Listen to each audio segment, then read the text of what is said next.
Linda stood on the worn-out welcome mat outside her son's pristine home, her suitcase beside her, and her heart weighed down with a strange mix of hope and caution.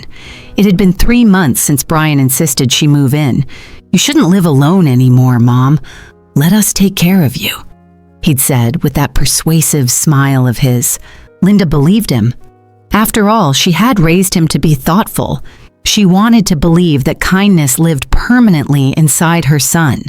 The first day felt promising.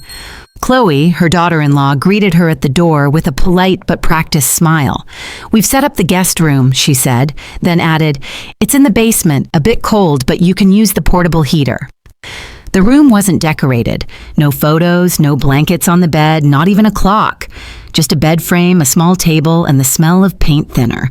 Linda smiled anyway. "Thank you, dear. I'm grateful." She unpacked in silence and told herself this was only temporary. Brian was busy. Chloe was adjusting. Maybe it just needed time. In the days that followed, Linda tried everything to feel useful. She rose early to prepare breakfast. Eggs, toast, freshly brewed coffee. The way Brian liked it when he was little. But by the time she brought it upstairs, the family was already gone. Chloe had a new routine. Smoothies and protein bars. The kids barely looked up from their tablets. When she tried to fold laundry, Chloe gently said, "Oh, I've got that. We like to keep things a certain way." Linda stepped back, trying not to feel unwanted. She played with her grandkids, only to be told, "They're on a screen schedule. No surprises." So Linda returned to the basement and watched daytime talk shows on low volume, the flickering images reflecting on her reading glasses. She never raised her voice. She never complained. That wasn't her way. On the 4th evening, as she set the dinner table with care, Chloe walked in and removed 2 plates. "Brian and I are trying intermittent fasting. We won't eat tonight." Linda nodded and quietly placed the extra plates back in the cupboard. No one asked her to sit. No one asked how her day had been. That night, as rain tapped against the basement window, Linda sat at the edge of her bed, holding a framed photo of Brian as a child. He had braces, wild hair, and a grin that made her world feel right. She had once sold her wedding ring to pay for those braces. She kissed the photo lightly and placed it in her purse. At 11:42 p.m., Linda zipped up her suitcase. She moved carefully, not wanting to wake anyone. She tiptoed up the stairs, her footsteps soft on the carpeted floor. She left a note on the kitchen counter. "Don't worry, I'm fine." She didn't call a cab. Instead, she walked 3 blocks through the drizzle to the bus stop. Her coat was thin, her shoes damp, but her steps were steady. She sat on the cold metal bench and waited. At 12:17 a.m., Brian called.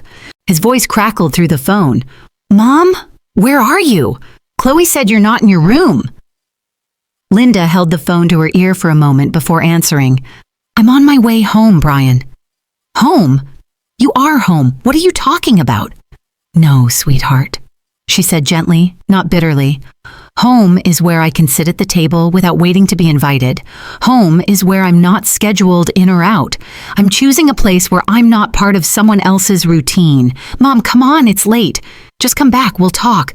I think I've already said too little for too long." Brian didn't reply right away. The silence stretched. "Mom, Chloe's just—" Linda cut in, softly but firmly. "I didn't raise you to make excuses for how people treat others. I raised you to see people, not just fit them into boxes." The bus arrived. Linda boarded quietly and chose a window seat. As the city lights blurred past, she didn't cry. She had done her crying years ago, after her husband died, after Brian left for college, after every ignored birthday call. Now there was just clarity. She arrived at her old house just past 2:00 a.m. The porch light was still broken. The mailbox leaned sideways. The gate squeaked. But when she stepped inside and flipped the light switch, the warmth of worn memories greeted her like an old friend. The air smelled like dust and time. Her favorite chair still sat in the corner, a crocheted blanket draped over the arm. She sat down, pulled the blanket over her lap, and let out a long breath. She wasn't angry. She wasn't even heartbroken anymore. She was simply done pretending she wasn't invisible. When Linda first agreed to move in, Brian promised it would be a fresh start. "We'll set up a nice room upstairs for you," he said over the phone, his voice bright and reassuring. "Lots of light, your own bathroom. Chloe's been looking at curtain patterns for you." Linda felt a flutter of warmth in her chest.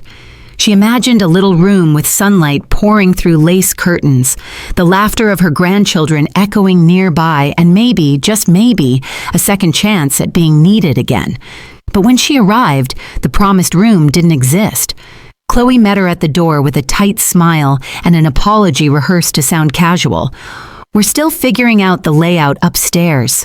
Just for now, the basement's the quietest place for you to rest." She said it quickly, almost like a passing breeze, and then turned her attention back to her phone. The basement wasn't unlivable, but it was far from what Brian had described. It smelled faintly of mildew and bleach. A single window sat too high to see out of. The mattress sagged in the middle. There was no mirror, no closet, just a rack of storage bins labeled Christmas, tax stocks, garage sale. Linda's belongings shared space with forgotten decorations and last year's junk. At first, Linda rationalized it. Maybe Chloe was overwhelmed. Maybe the upstairs room needed more time. Maybe if she stayed quiet, unobtrusive, helpful, the situation would shift. She cooked, she cleaned, she folded towels into neat squares the way her husband used to like. She smiled even when no one looked at her. But the days blended into each other with icy precision. Chloe barely spoke to her.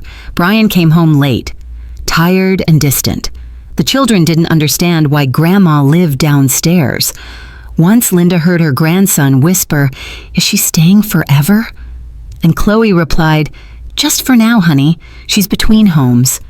Between homes, between relevance, between visibility. On her last evening in their house, Linda waited until the family was asleep. She sat on the edge of her basement bed and stared at the bag she had packed earlier. Just the essentials, a few sweaters, her medicine, her reading glasses, the photo of Brian in braces. The silence pressed against her chest like a weight.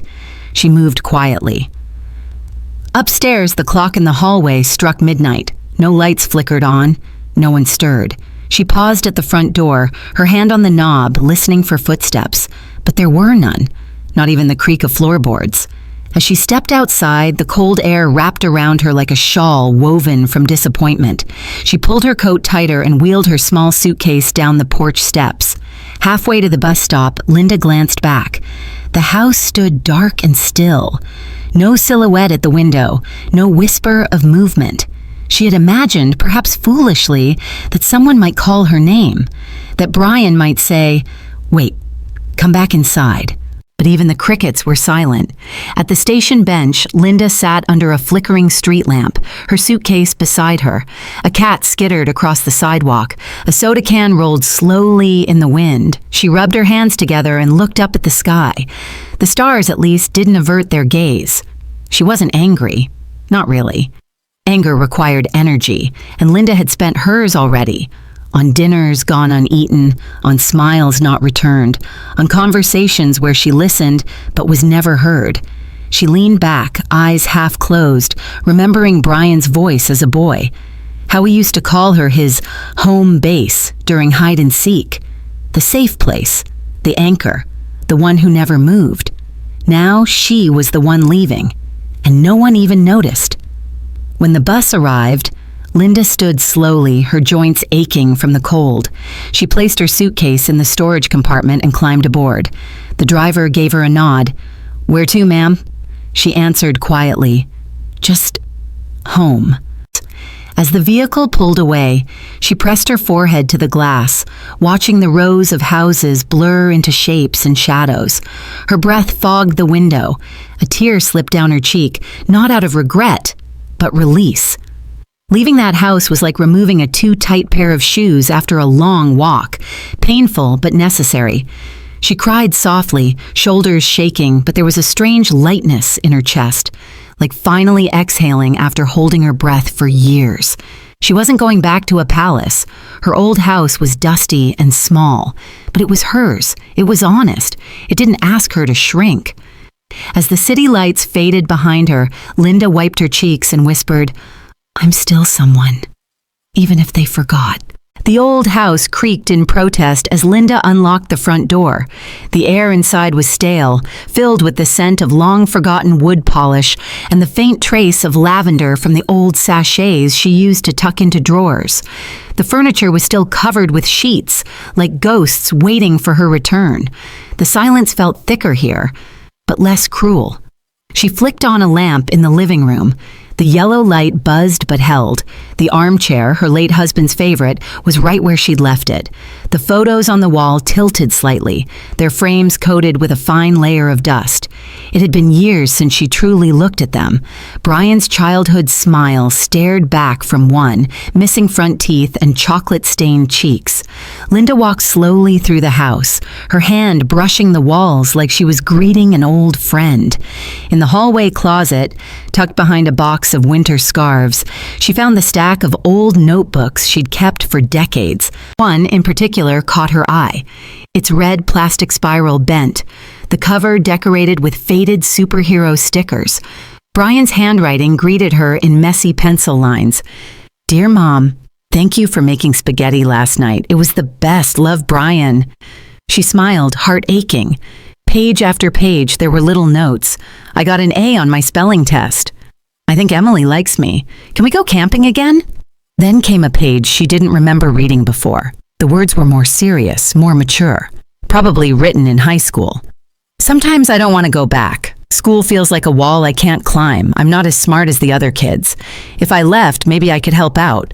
Mom already does too much. Maybe I could just get a job." Linda's hand trembled slightly as she turned the page. There was no date, but she knew exactly when this was.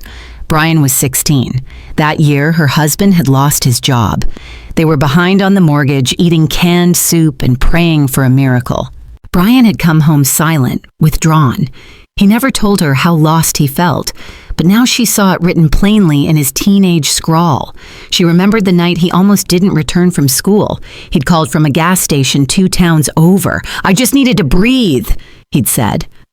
Her husband, angry and exhausted, wanted to punish him, but Linda intervened. She told him Brian had a panic attack, that it was a misunderstanding, that grounding him wouldn't help. What she didn't say was that she'd found a crumpled job application in his backpack the next morning. Fast food, part-time. He'd planned to quit school, and she had stopped him without saying a word. She kept reading. "Mom gave me lunch money today but didn't eat dinner. I saw her pretend she wasn't hungry. Said she had a late snack, but I know. She saved the last chicken leg for me. She always does." A lump formed in Linda's throat. She had forgotten that moment. How many nights had she hidden her hunger behind a smile?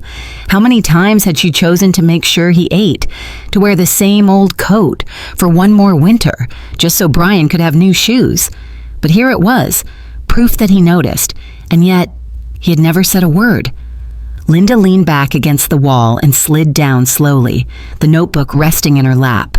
She stared across the dim room, her eyes unfocused, and tried to make sense of the weight in her chest, a strange mixture of sorrow and validation. She had believed all these years that her sacrifices were invisible. Now she realized they had been seen, just never acknowledged. The ache sharpened. He had known, he had seen, and still, he let her be treated like a burden in his home. Still, he watched her carry bags of groceries without offering a hand. Still, he let his wife relegate her to a basement and didn't protest. She opened another notebook, this one older, filled with her own handwriting, budgets, grocery lists, reminders. Brian's field trip, $20 due Friday. Chloe's birthday, buy cake. Skip dinner, get milk. Every line screamed care. Every note whispered love. She pressed her palm to the page, remembering the sharp edge of hunger in her stomach, how she'd distracted herself by folding laundry or vacuuming late at night to forget. And now, she sat in the very home that had once echoed with laughter and smelled like fresh-baked cookies, surrounded by proof of the life she gave away piece by piece. She wasn't bitter, not exactly. But the roots she had planted, deep and wide, were starting to feel rotten beneath the surface, not because they hadn't grown, but because they had grown without gratitude. The warmth of old memories lingered in Linda's chest as she closed the notebook and placed it gently back in the box. Her fingertips tingled with nostalgia, but also something colder, something sharp, a longing perhaps for a connection that had frayed beyond recognition. Later that week, after sweeping the porch and making a fresh pot of chicken stew, Brian's favorite since he was 12, Linda picked up the phone. She had a hopeful plan in mind: invite her son over for dinner, just the two of them. A quiet evening to talk, to reconnect. She dialed his number with slightly trembling hands. "Mom?" Brian answered after 3 rings. "Hi, sweetheart," she said, her voice soft but bright. "I was thinking, I made that stew you used to love. Thought maybe you'd like to come by for dinner this Friday, just you and me." There was a pause, too long to be comfortable. Then Brian replied, "Friday? Mom, I think I've got a work thing. Big client dinner. Let me check and get back to you." She nodded, though he couldn't see her. "Of course, just let me know." They hung up with promises, but no plans. That night, Linda scrolled through social media for the first time in months. She didn't enjoy it. It always left her feeling lonelier, but sometimes it was the only way to see her grandchildren's faces. As she browsed, a new post from Brian appeared at the top of the feed. A photo at a trendy downtown restaurant. Chloe's perfectly filtered face smiled beside him, and a caption read, "Celebrating halfway to the weekend with my love. Had date night, priorities, no kids tonight." Linda stared at the screen for a long moment, her thumb frozen. She checked the time. It was 7:26 p.m., Friday night, the same night he had claimed to be at a business dinner. She didn't cry. Not then. Instead, she turned off the phone, placed it face down on the table, and sat in silence, the stew untouched on the stove. The scent, once comforting, now made her stomach turn. The next morning, she tried to call again. The line rang once, then went to voicemail. She tried again, and again. On the 3rd try, the call didn't go through. A strange message popped up. "This number has been blocked." Confused, she checked with a neighbor who knew more about smartphones. The neighbor gently confirmed it. "It looks like your number's been blocked. Could be a mistake. Maybe try messaging?" Linda sent a message. Just one line. "I hope everything's okay. Love you." It showed as delivered, but never read. The realization came like a chill, creeping through an open window. Chloe had blocked her. Brian didn't know. Or worse, maybe he did. Still, Linda wasn't ready to give up. A few days later, she gathered her courage and took the bus to Brian's neighborhood. She didn't have a plan, just a casserole dish wrapped in foil and a fragile hope that seeing her might stir something. She approached the house slowly, heart thudding. The lawn was trimmed, the porch light on, wind chimes dancing in the breeze. She stood at the gate, uncertain. Through the living room window, she saw movement. Brian walked by, holding his daughter in one arm and a juice box in the other. Chloe followed, laughing at something on her phone. The warmth inside felt almost theatrical, too glossy to be real. Linda stepped closer. The youngest grandchild, a girl with curls just like Brian's at that age, ran to the window and pressed her hands against the glass. Her eyes lit up. "Daddy, there's someone outside." Brian came over, looked through the blinds, and froze. For a second, their eyes met, his expression unreadable. The little girl tugged on his sleeve, pointing. "Who is that, Daddy?" He hesitated, then said softly, almost too softly to hear, "No one." Linda felt the word like a slap. No one. Her feet wouldn't move. Her throat tightened. She wanted to knock, to scream, to ask how she'd gone from the woman who wiped his tears and packed his lunches to someone unworthy of acknowledgement. But she didn't. She turned, casserole dish still in hand, and walked back to the bus stop. She sat on the bench for a long while, the foil cooling in her lap, the sky above her a dull gray. A passing breeze stirred the hem of her coat. She wasn't just disappointed, she was erased. That night, she wrote in her notebook, "It's strange to be forgotten by someone whose skin once touched mine from the inside, but perhaps stranger still to realize that love, even the deepest kind, doesn't guarantee permanence. It should, but it doesn't." The steps in front of her house were old, uneven, and slick from the evening rain. Linda had walked them 1,000 times before, usually steady and certain. But that morning, her mind was elsewhere, still tangled in the echo of Brian's voice calling her no one. Her foot missed the edge of a step. She tumbled sideways, landing hard on her hip and elbow. The pain was sharp, immediate, but it wasn't the worst she'd ever felt. She lay there for a moment, staring up at the dull clouds, until the neighbor's teenage son, who happened to be walking by, spotted her and rushed over. "Mrs. Linda, are you okay?" She nodded, barely. "Just slipped." He helped her up and insisted on calling an ambulance. At the hospital, she sat on a gurney in a thin gown, her arm in a sling, hip bruised but not broken. The nurse took her vitals and asked, "Do you have someone we can call, a family member?" Linda smiled politely, then answered, "Not anymore." The nurse gave her a sympathetic nod, but didn't press. After the x-rays and painkillers, she returned home that evening with a prescription, a sling, and a pamphlet about fall prevention in the elderly. She tossed the pamphlet into the trash. She didn't feel old, just tired. 3 days later, her landline rang. She almost didn't pick it up, but something told her to answer. "Mrs. Morgan?" a male voice asked, formal, precise. "Yes, this is she. My name is Peter Lang. I was your husband's attorney. I know this is out of the blue, but I've been trying to track you down. I have something important to discuss." Linda straightened in her chair. "It's been years since Richard passed." "Yes," the man said. "And it seems there's a document that was never delivered. A copy of your husband's final will. We assumed you received it, but due to a clerical mix-up, it was sent to an old address and returned unopened. I apologize deeply." She blinked, heart beginning to pound. "His will? But I was told everything was already settled." "I understand, but this was a personal, handwritten addendum, legally binding, that he filed privately with our firm a few months before his death." Linda's fingers gripped the phone. "What does it say?" "I've emailed you a scanned copy, but in summary, he designated the entirety of his personal assets, savings, pension, property rights to you, under one condition." "What condition?" "That none of it is to be passed on to your son, Brian, before the age of 45. Linda sat back, stunned. Why would he say that?" "He wrote a note with it. I'll read it to you if you'd like." She nodded silently. The lawyer cleared his throat, then began. "To my dearest Linda, I know this may seem harsh, but I've watched our son grow, and while I love him, I don't believe he has yet learned the value of what we've built. You gave him everything, sometimes more than I thought wise. You see potential. I see a child still waiting to grow up.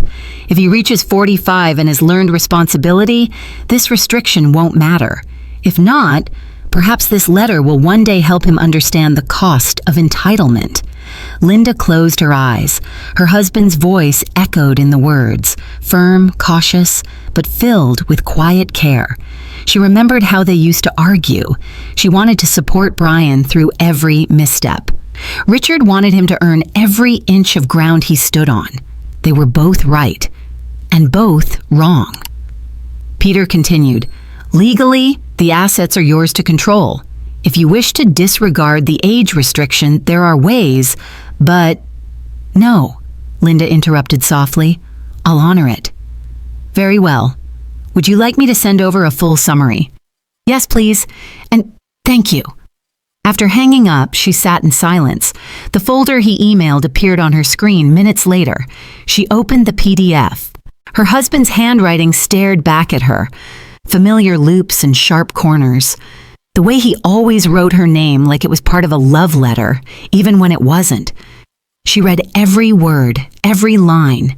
He had seen it too. The entitlement, the lack of appreciation, the quiet fear that if they gave too much, they'd lose themselves. Linda set the laptop aside and walked slowly to the small cabinet where she kept family mementos. She pulled out Brian's baby blanket, a college brochure she'd saved, his graduation photo. She placed them on the table beside the printed will. She had given him so much. Now she realized, part of being a parent wasn't just giving, but also protecting, even from the child you love most, even when it hurts. She wasn't sure what she'd do with the money yet. Maybe set up a scholarship. Maybe help someone who reminded her of herself years ago, exhausted, scraping by, invisible. One thing was certain, she would no longer apologize for her choices. Linda sat at her kitchen table long after the sun had disappeared, the document from her late husband spread out before her like a quiet confession. A thin tremble worked its way through her hands. Her husband had always been reserved with words, a man of principle, not poetry. But the letter accompanying the will was laced with concern, a concern not just for money, but for her. The irony sank in slowly. All those years she'd defended Brian's every misstep, shielded him from the consequences his father wanted him to face. And yet, it was Richard who had seen it coming, who had predicted this precise version of their son. Linda's gaze drifted to a small metal box in the corner cabinet. Inside, neatly folded, was a faded savings ledger.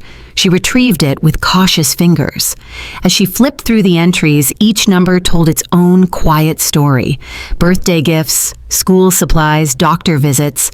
But the biggest withdrawal was unmistakable. $36,000, 5 years ago. Labeled in her own handwriting, Brian, Startup Fund. She had drained nearly every cent of her personal savings to help him launch that tech company. He had cried when she offered it, promised to pay her back tenfold, promised she'd never worry about money again. She never saw a cent. And now, to learn that Richard had intentionally withheld access to their full estate from Brian, not out of spite, but out of fear. Fear that Brian, left unchecked, would forget the hand that lifted him. Linda pressed her palm to her eyes and let the weight settle. Her husband had tried to do what she couldn't, protect her from her own generosity. Later that week, Linda received another call from Brian. "Hey, Mom," he said casually, the way he always did when he wanted something. "Hi," she replied, voice neutral. "How are you feeling? Heard you had a fall." "I'm fine now, bruised ego more than anything." Brian chuckled. "Glad to hear. Listen, Chloe and I are in a bit of a bind this month. Taxes hit harder than expected, and with the renovations," Linda listened quietly. "I was thinking," he continued, "since Dad left everything to you, maybe you could help us out, temporarily, just until I get that next bonus. You know I'd never ask if it wasn't serious." She gripped the phone tighter. "Brian, did you know about the will?" Silence. Then, "What do you mean?" "The specific terms, the letter, the age restriction." More silence, then a sigh. "Okay, look, yeah, I knew. I found a copy after the funeral, but come on, Mom. That was Dad being dramatic. He didn't get me. You do. You've always been on my side." Linda closed her eyes. "So you knew? And still asked for money? I'm asking you, not him." She paused. "That's the problem, Brian. You're still asking, still assuming I'll say yes because I always have." He didn't speak. "I gave you everything," she said, voice cracking. "My time, my energy, my savings. I gave you the last years of my marriage defending you. I gave until I was empty." "Mom," she cut him off, "do you even know how many nights I skipped dinner so you could have seconds? How many times I lied to your father to protect you?" He hesitated. I didn't think you minded." Linda looked across the room at the folder on the table, the one holding her husband's warning, his protection plan. She reached for it, fingers brushing the edges. For a moment, she considered reading it aloud to him, letting her husband's words speak for her, but she didn't. She placed it back down and said, "You need to grow up, Brian. You're 41 years old, and it's time you learn that love doesn't mean enabling. It means responsibility. It means boundaries." He exhaled sharply. "So, that's a no?" She didn't answer. She simply ended the call. Later that night, she sat in the living room, a fire crackling low in the fireplace. She thought about every scraped knee she had kissed, every lunch she packed, every silent sacrifice. And she thought about how easily he had used the truth to twist her love into obligation. She pulled out her journal and began to write. Sometimes the most painful betrayal isn't being lied to. It's realizing that someone knew the truth and still chose to use your heart like a safety net. I thought I was showing love, but maybe I was just teaching him that I'd never say no. That's not love. That's surrender. And I'm done surrendering. The fire popped, sparks flying upward like tiny fragments of release. The day was overcast, the kind of gray that seemed to seep into your bones. Linda stood at the corner of the street, staring at the familiar house she once hoped would feel like a second home. Colorful balloons floated at the mailbox. Cars lined the driveway. Laughter drifted faintly from the backyard. It was her granddaughter Lily's birthday, 6 years old. Linda hadn't received an invitation, no text, no call, nothing. But she had marked the date months ago, the way she always did with her family's milestones, even when they forgot hers. She had carefully wrapped a storybook collection she found at a thrift shop, tying the ribbon just right, even handwriting a little card that read, "To Lily from Grandma Linda, may you always dream in color." She approached the gate, umbrella tucked under her arm, gift bag in hand. Through the side yard, she could see the party in full swing. Chloe was talking to another mother near the cake table. Brian tossed a ball to a group of kids. Linda's breath caught at the sight of Lily in a yellow dress with sunflower clips in her hair, giggling as she ran in circles. Linda smiled softly. Just seeing her was worth the discomfort of showing up uninvited. She stepped through the gate and made her way toward the back patio. Chloe spotted her first. Her smile flickered, then vanished. She turned slightly, as if to shield her expression from the other guests. "Oh, Linda," she said, walking up quickly. We weren't expecting you." "I know," Linda said calmly. "I just wanted to drop off Lily's gift." Chloe hesitated. "It's a little hectic right now. Brian's handling the games. Maybe just leave it here?" Linda's grip on the bag tightened. "I won't stay, just wanted to say happy birthday. Maybe give her a hug." Chloe's eyes darted toward the group of guests. "Let me talk to Brian. Just a minute." She disappeared. Linda stood alone at the edge of the patio, trying not to feel out of place. She glanced around. No one looked her way. The music was too loud, the chatter too constant, and she was a ghost in the midst of it all. After several minutes, Brian approached with a forced smile. "Hey, Mom." "Hi," she said, offering the gift. "It's for Lily." "Thanks, I'll make sure she gets it." Linda hesitated. "Could I maybe give it to her myself? Just for a second." Brian shifted his weight uncomfortably. "She's in the middle of games right now. Probably won't register anything. You know how kids are." She nodded slowly. "Right, of course." They stood in silence for a beat too long. Then Brian said, "Listen, Chloe's kind of overwhelmed today. Maybe this isn't the best time." Linda smiled faintly, though her heart ached. "It's okay. I understand." She set the gift gently on a patio table and turned to leave. It wasn't until she was walking down the driveway that she glanced back one last time and saw Chloe carrying the gift bag toward the trash bin. Linda stopped, half hoping it was something else. But no. Chloe opened the lid and dropped it in, ribbon and all. It hadn't even been opened. Linda stared for a moment, rain beginning to mist the pavement around her. She blinked. Unsure if it was tears or drizzle clouding her eyes, she kept walking. By the time she reached the bus stop, the sky had fully opened. Sheets of rain poured down and her thin coat clung to her shoulders like wet paper. Her hair, once neatly pinned, now fell in limp strands around her face. She sat on the metal bench, soaked and shivering, the roar of passing cars muffled by the downpour. No one had followed her. No one had noticed she left. She pulled her knees close and hugged them, staring at the glowing advertisement in the shelter, a smiling family eating dinner together, warmth radiating from their faces. The irony was unbearable. A car passed, splashing a wave of water onto the sidewalk. Linda didn't flinch. She was already drenched. She closed her eyes and tried to remember the last birthday someone had thrown for her. The last time someone asked her what kind of cake she liked, what color balloons made her smile. Nothing came to mind, but she remembered every party she had thrown for Brian. The cowboy-themed 7th birthday, the dinosaur cake at 10, the surprise party at 16 where she stayed up all night making cupcakes with green frosting because he said it was funny. She had given him so many candles to blow out, and now no flame remained for her. The bus arrived 15 minutes late, its headlights cutting through the rain like tired eyes. Linda boarded without speaking. The driver gave her a sympathetic glance but didn't ask questions. She sat by the window, watching the water race down the glass in chaotic rivers. She didn't cry. She didn't scream. She simply sat, her body heavy with the realization that the bridge she once stood on, built from years of sacrifice and love, had been burned, and no one had looked back. The bus stop was nearly empty, save for one other soul, an elderly man seated at the far end of the bench, coat buttoned all the way up, a brown fedora drooping low over his eyes. His shoes were scuffed but polished, the way someone trained in dignity might maintain them. Linda barely noticed him at first, her thoughts still replaying the image of her granddaughter's gift being discarded like garbage. She pulled her damp coat tighter, trying to wring out her sleeves, still shivering.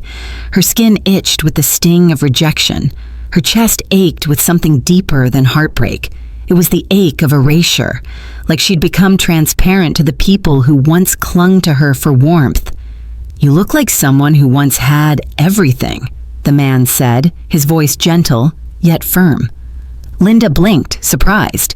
He turned to her with eyes as gray as the sky. "And someone who knows what it's like to lose it." Her throat tightened. She managed a small, humorless chuckle. "That obvious?" He smiled, only to someone who knows the feeling. They sat in silence for a moment, the sound of rain filling the gaps between them. Then, unexpectedly, Linda spoke.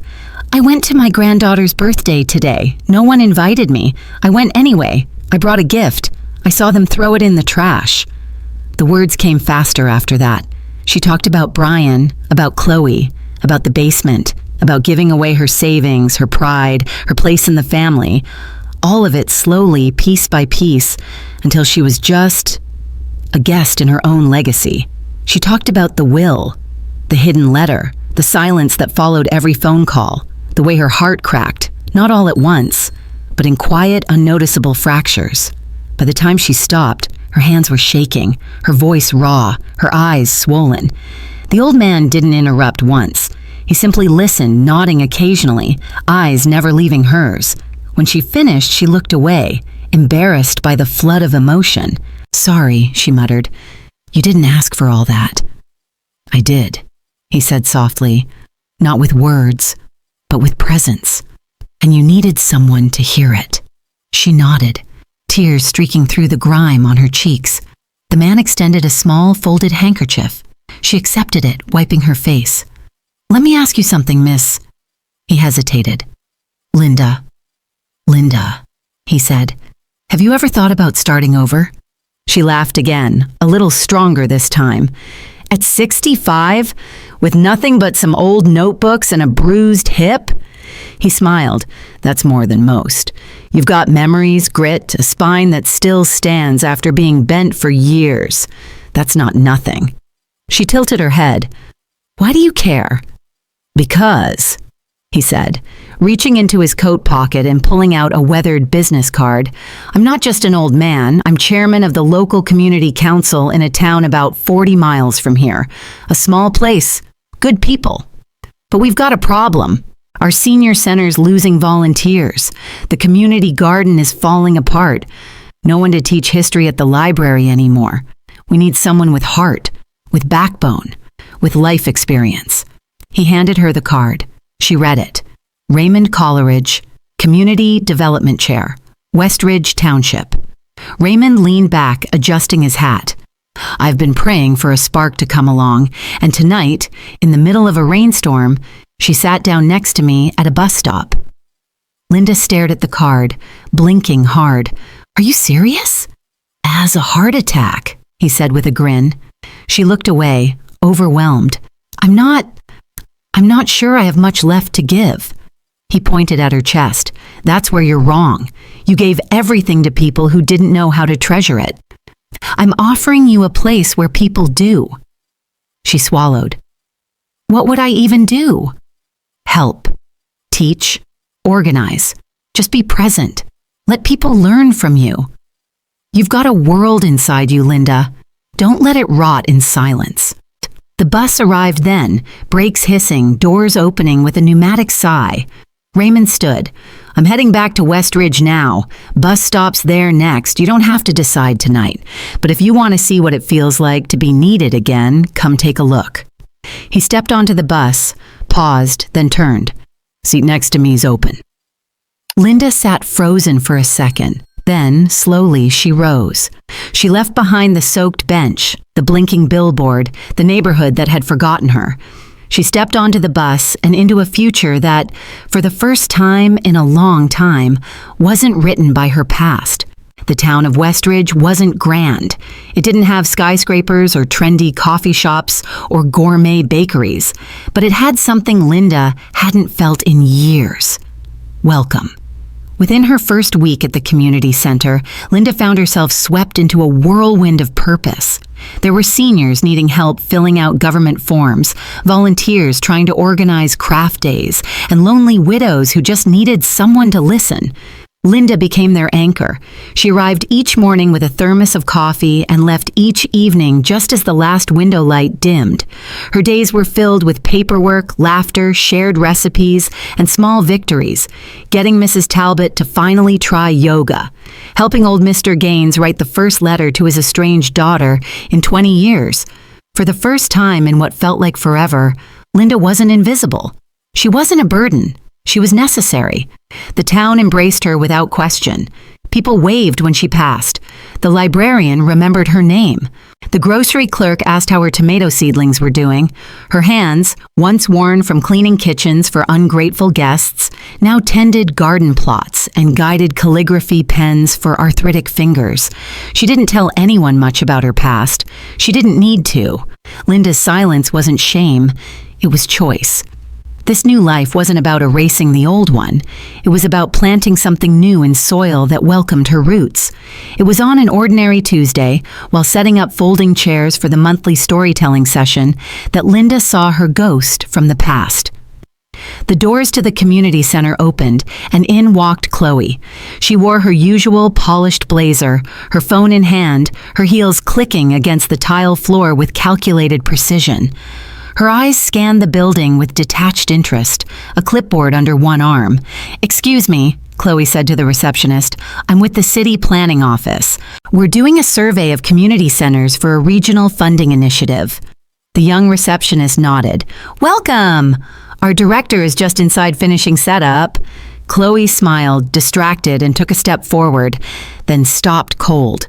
Linda walked out of the main room, holding a stack of flyers, her reading glasses perched on her nose. She wore a simple navy blouse, her hair pinned in a low bun, a lanyard around her neck that read, "Program Director, Linda Morgan." Their eyes met. Chloe's lips parted slightly, but no words came out. Linda, without missing a beat, kept walking. She passed just inches from Chloe, her gaze steady, calm, utterly unfazed. There was no malice in her expression, no pointed smirk, just a peaceful neutrality, as if Chloe were any other stranger in the building, and perhaps, in a way, she was. Chloe turned, watching Linda walk down the hallway, her steps measured and confident, her clipboard tucked under one arm like she'd been born to lead. She wasn't the woman who'd begged for acceptance in someone else's home. She wasn't the silent guest in the basement. She wasn't the forgotten grandmother at the gate. She was the woman who ran this place. Chloe, visibly rattled, turned back to the receptionist. I think I got the wrong address. My apologies." She left without finishing the survey. Linda, back in the main hall, didn't stop to look back. She simply pinned the last flyer to the corkboard and smiled to herself. There was no satisfaction in Chloe's discomfort, no triumph, just clarity. You can't reclaim dignity by demanding it from those who never knew how to give it. You reclaim it by becoming someone who no longer needs their permission to exist fully. That night, after the center closed, Linda walked home along the quiet tree-lined street. The stars blinked overhead, crickets sang in the grass. Her shoulders were tired, but her spirit light. She thought about Chloe's face, how it had paled in that moment, and she realized Chloe had expected her to be broken, bitter, ashamed. Instead, she saw something terrifying to people like her: peace. Linda paused at her front porch, took a deep breath, and stepped inside her small rental house. It wasn't big, it wasn't fancy, but it was hers. She brewed a cup of chamomile tea, opened her notebook, and began to write. I saw her today, the woman who once made me feel like a guest in my own life. I walked past her like a breeze, and in that moment, I realized I don't live in the past anymore. I live in possibility. Westridge's annual Heritage Week was typically a small affair: some bake sales, a history walk, a concert by the high school jazz band. But this year, the town council introduced a new segment, Local Inspirations, a tribute to community members whose stories had shaped lives. To Linda's surprise, she was nominated and then selected. The official letter arrived in a cream envelope with embossed lettering. You have been chosen as this year's Local Inspiration honoree for your extraordinary contribution to the Westridge senior community. She read it twice, blinking. The following week, the town's small radio station reached out for an interview, then a local lifestyle blog, then the regional newspaper. Everyone wanted to hear from the woman who quietly turned a fading senior center into a thriving community hub. I'm just doing what anyone with a little time and love would do, she said in one interview. But the journalist pressed, you came here with nothing and gave people everything. That's rare. Photos were taken. Linda in the community garden with Mrs. Talbot and her famously stubborn rose bushes. Linda teaching digital literacy to seniors who once feared computers. Linda reading aloud to a group of widowers at Thursday night tea and tales. Her face, weathered but bright, graced the front page of the Westridge Gazette under the headline, From Forgotten to Foundation, How One Woman Changed Our Town. The article went modestly viral, and through the strange currents of social media, it found its way to Brian. Linda was tidying up after a Wednesday art class when her phone rang, unknown number. She almost didn't answer. Mom? Came the hesitant voice. She froze. Brian? She said simply. I saw the article. I didn't know. I mean, I knew you moved, but I didn't know you were doing all that. Linda said nothing. I read the whole thing twice. You look good, Mom. Happier. She could hear the tightness in his voice, the strain of shame wrapped in awkward pride. I wanted to say, I'm sorry for everything. I didn't see it then. I should have. I've been thinking about it a lot. Chloe, too. We've been talking. She feels bad, too. Linda walked to the window, watching the golden light wash over the garden outside. That means something, she said. I was wondering, Brian continued, if we could come visit. You know, Lily asks about you sometimes. Linda smiled faintly. You're welcome to visit, Brian. She didn't say, I'd love that. She didn't say, I miss you. She didn't ask when. She just gave permission. And somehow, that felt like enough. She hung up and sat down at her desk. The community center was quiet now, the walls still humming with the energy of the day. She reached for her journal and began to write. There was a time I waited for the phone to ring, ached for it. And now that it finally did, I feel nothing but peace. I don't need an apology. I don't need an audience. I don't even need the visit. Because when people begin to remember you is usually the same moment you've stopped needing to be remembered. She paused, then underlined the last sentence. That weekend, at the Heritage Week ceremony, Linda stood on a modest wooden stage in the town square. Children sat cross-legged in front. Neighbors clapped enthusiastically. Raymond Coleridge introduced her with warmth and humor, ending with, This town may have built the walls, but Linda filled the heart. As she took the microphone, Linda's eyes scanned the crowd. She didn't see Brian, didn't expect to, and that was okay. I came here with a suitcase and a bruised heart, she began, voice clear, and I found something I didn't know I still had in me. The ability to rebuild, not from spite, not to prove anything, but because I was tired of waiting for the world to tell me I mattered. She looked out at the faces, some old, some young, all attentive. I spent years believing my best days were behind me. Turns out the best days are the ones you choose to start again, no matter your age, no matter how broken you feel. Thunderous applause followed.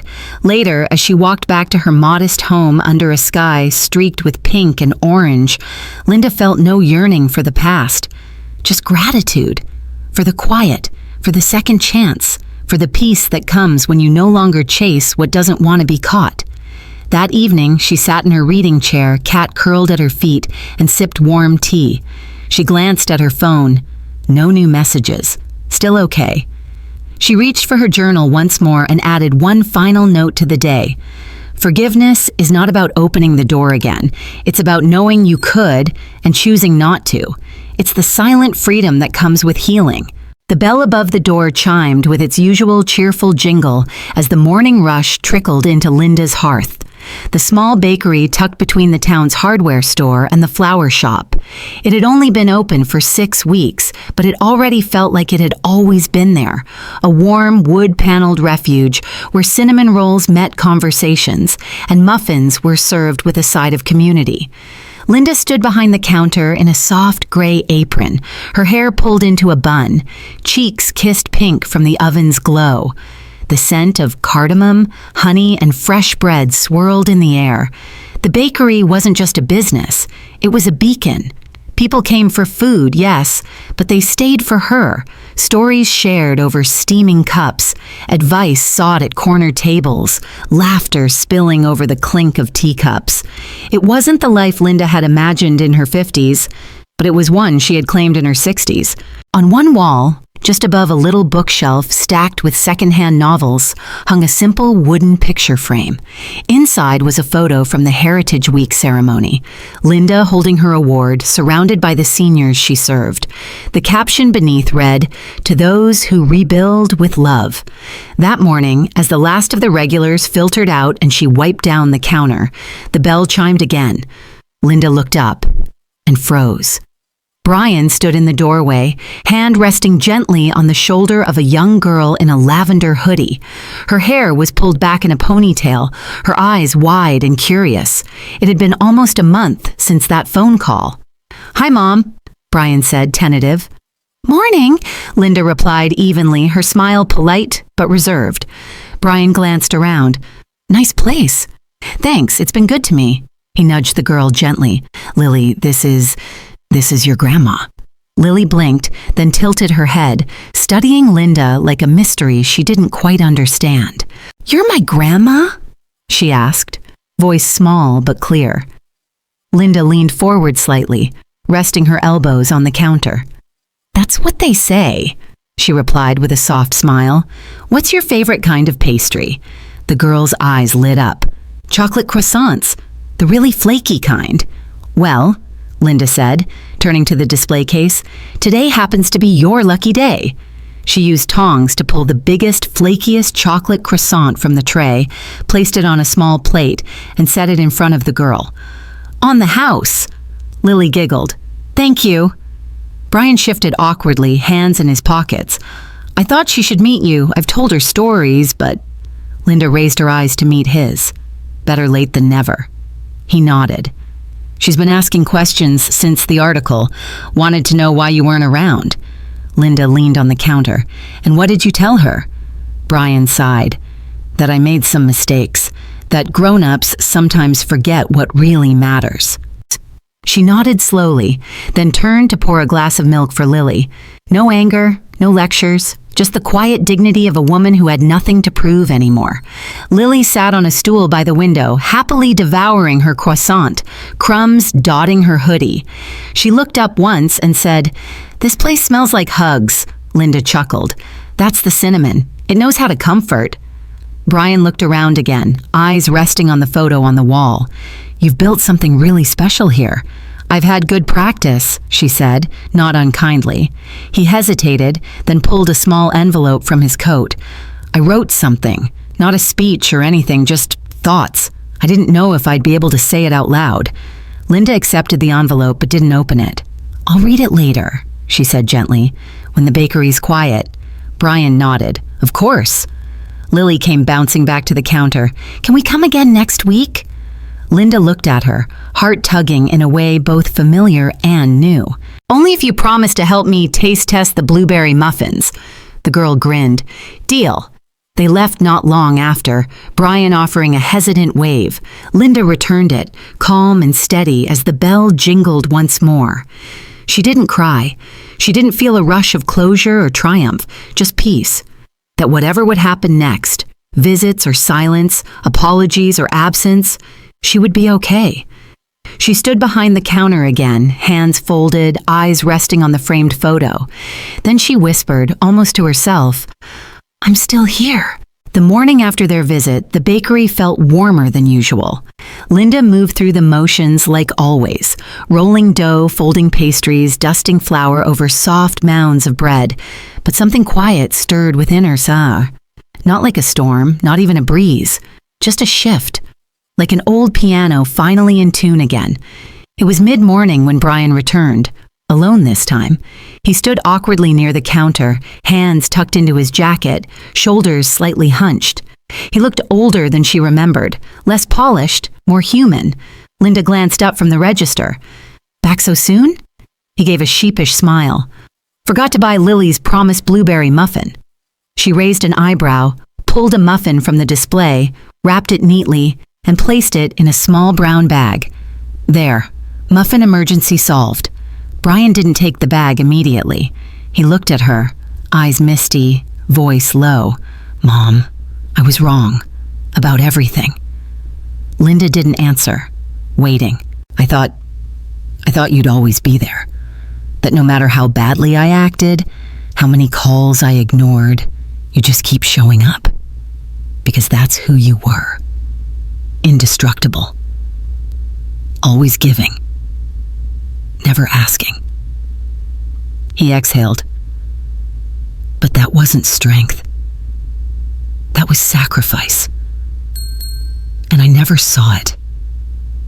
I didn't want to. Linda folded her hands on the counter. We see what we're ready to see, Brian. Some of us take longer. His lips trembled. I hurt you. Deeply. She nodded once, eyes soft but firm. Yes, I don't know how to fix it. There's nothing to fix, she said quietly. Only time to walk forward. Separately, occasionally together, but not how it was. Brian swallowed hard. Do you forgive me? Linda looked past him, out the window, at a mother walking her toddler down the street. I've forgiven you in the way I needed to, she said slowly. That doesn't mean I forget, and it doesn't mean everything returns to how it was. Some wounds don't close completely, but they don't bleed forever either. He wiped his cheek quickly, ashamed of the tear that escaped. You sound stronger than I remember. I am, she said, because I had to be, because no one else was going to heal me. So I learned how. Brian nodded slowly, chest tight. Thank you for still letting me in. Linda stepped around the counter, not rushing, not dramatic. She placed a hand gently on his shoulder. You're still my son. That won't change, but I won't shrink myself to be seen by you anymore.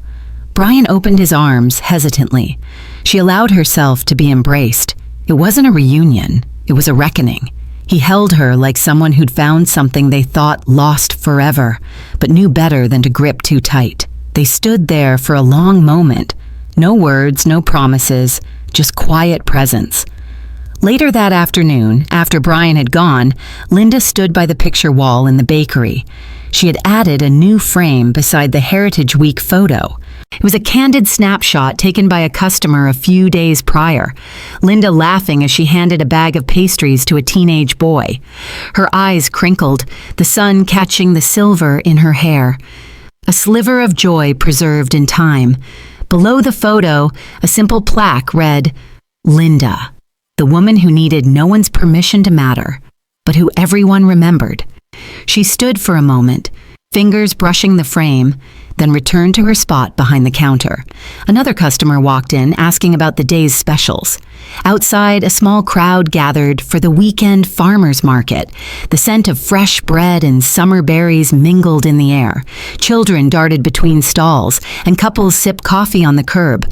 Linda's bakery door remained open, the bell ringing gently each time someone entered. She welcomed them all, with kindness, with clarity, with boundaries forged in heartbreak and baked into hope. She had come a long way from the basement room, and she wasn't going back.